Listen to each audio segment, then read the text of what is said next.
When it arrives, the Galaxy S23 will have some big shoes to fill, but we are confident that Samsung can pull it off with its new flagship phones.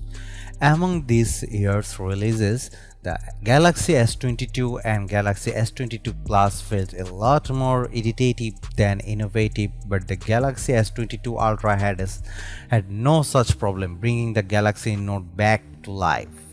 Rumors about the Samsung Galaxy S23 are just starting to pick up, but we wanted to share what's out there plus what we want to see. So here's what we have heard about the Galaxy S23 so far. The Samsung Galaxy S23 has been tipped to ditch Samsung's Exynos chip in favor of Qualcomm Snapdragon 8 Gen 2.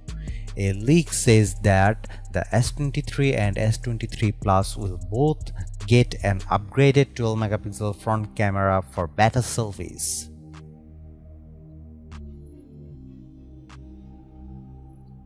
The Galaxy S22 launched in February, so we'd expect a similar timeline for the Galaxy S23.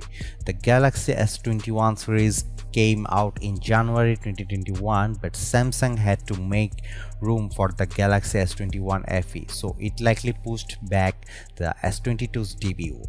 For the Galaxy S23, that probably means an early 2023 appearance. Phone release windows are pretty predictable nowadays, and we don't expect Samsung to deviate from this, though the coronavirus pandemic and chip shortages have created some delayed phone launches in recent memory.